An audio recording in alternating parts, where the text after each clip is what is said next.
দুইজন পালিয়ে থাকা রাজনীতিবিদ তারা ওয়েবসাইটের মাধ্যমে ইমেলের মাধ্যমে তাদের সাক্ষ্য দিয়েছেন। প্রাপ্ত তথ্য উপাত্ত থেকে তৎকালীন রাজনৈতিক নেতৃবৃন্দের নানা মাত্রায় সংশ্লিষ্টতার যথেষ্ট তথ্য প্রমাণ পাওয়া গেছে এবং বর্তমানে তথ্য প্রমাণ যাচাই বাছাইয়ের কাজ চলছে। 25-26 ফেব্রুয়ারি 2009 পিলখানায় সংঘটিত এই হত্যাকাণ্ডটি একটি দীর্ঘমেয়াদী ষড়যন্ত্রের ফল হিসেবে কমিশনের কাছে প্রতীয়মান হয়েছে। বিভিন্ন সাক্ষ্য হতে প্রতীয়মান হয় যে রাজনৈতিকভাবে সমস্যা সমাধানের নামে অযথা কালক্ষেপণ করায় এবং সশস্ত্র বাহিনী এবং অন্যান্য আইনশৃঙ্খলা বাহিনীর নিষ্ক্রিয় থাকার কারণে বিদ্রোহীরা নির্বিঘ্নে হত্যাকাণ্ড অন্যান্য অপরাধ সংগঠন করতে সমর্থ হয়েছে।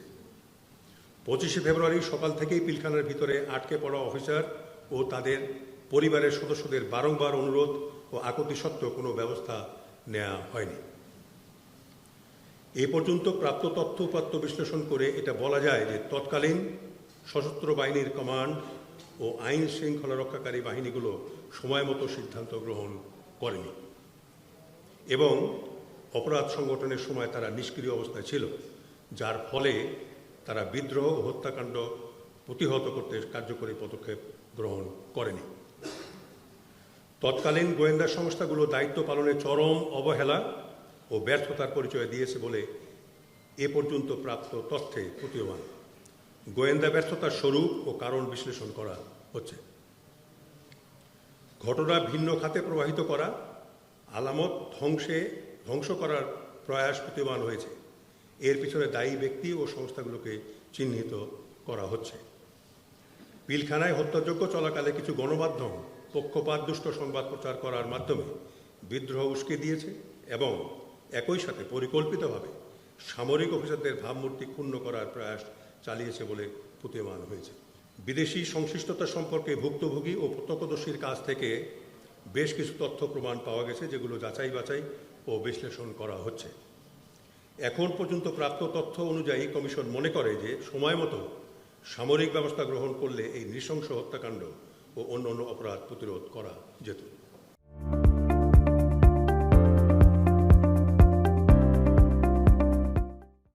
তদন্তের সাথে গৃহীত পদক্ষেপ, দেশ থেকে নিষেধাজ্ঞা, প্রাপ্ত তথ্য বিশ্লেষণ ও তদন্ত কার্যক্রমে অধিকতর সাক্ষ্য গ্রহণের জন্য কমিশন 33 জন ব্যক্তির দেশ ত্যাগের উপর নিষেধাজ্ঞা জারি করেছে।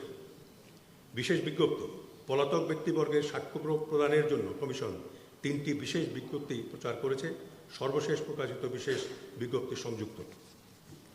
কমিশনের তদন্ত প্রতিবেদন, প্রাপ্ত সাক্ষ্য প্রমাণের ভিত্তিতে কমিশন তদন্ত প্রতিবেদনের প্রাথমিক খসড়া তৈরি করেছে, যা বর্তমানে কমিশন সদস্যগণ পর্যালোচনা করছেন।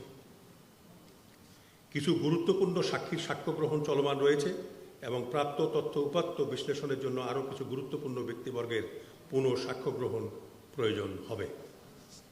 চ্যালেঞ্জসমূহ, কিছু গুরুত্বপূর্ণ সাক্ষীর সন্ধান পাওয়া যায়নি, তাদের দৃষ্টি আকর্ষণ করে দৈনিক পত্রিকায় একাধিক বিজ্ঞপ্তি প্রচার করা হয়েছে। কিছু দেশি বিদেশি প্রতিষ্ঠানের কাছে চাহিদাকৃত গুরুত্বপূর্ণ তথ্য দলিলাদি এখন পর্যন্ত পাওয়া যায়নি। কমিশন উল্লেখিত তথ্যাদি অনতিবিলম্বে সংগ্রহের চেষ্টা চলছে।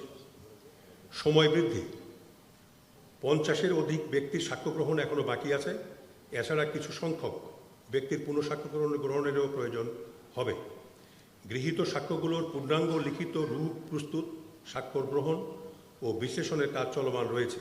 এটি একটি সময় সাপেক্ষ কাজ। কিছু বিদেশি দূতাবাসের ও সংস্থার সাথে যোগাযোগ করে তথ্য সংগ্রহের চেষ্টা করা হচ্ছে, যার জন্য কিছু সময় প্রয়োজন। এসব বাস্তবতা বিবেচনায় নিয়ে চূড়ান্ত প্রতিবেদন দাখিলের মেয়াদ 30 সেপ্টেম্বর 2025 পর্যন্ত বৃদ্ধির জন্য অনুরোধ করা হয়েছে। যারা বিদেশে পলাতক সামরিক অফিসাররা আছেন, আমি একটা সুসংবাদ দিতে চাই আপনাদেরকে। তারা সবাই আমাদের সঙ্গে যোগাযোগ করেছে এবং তাদের লিখিত বক্তব্য তারা পাঠিয়ে দিয়েছেন আমাদের কাছে এবং অনেকেরই আমরা জুমের মাধ্যমে অনলাইন তাদের সঙ্গে আমরা কথা বলেছি। আর যেসব সাংবাদিক আপনার ভুল তথ্য প্রচার করে সেই সময় বিদ্রোহকে উস্কে দিয়েছিল, তাদেরও বক্তব্য আমরা গ্রহণ করেছি এবং আমরা সেই বক্তব্যগুলোকে বিশ্লেষণ করে দেখছি। আমরা এই কমিশন সাবজুডিস বিষয় যেগুলো, সেই বিষয়গুলো আমাদের আওতার বাইরে আছে। আমরা যে বিষয়টা আপনি বললেন এটা আমাদের নজরে এসছে, আমরা জানি, এবং সাবজুডিস বিষয় আমাদের আওতার বাইরে রাখা হয়েছে। যারা অপরাধ করেছেন, পানিশমেন্ট হয়েছে কোর্টের মাধ্যমে, আমরা সেখানে কোনো বক্তব্য আমরা রাখছি না।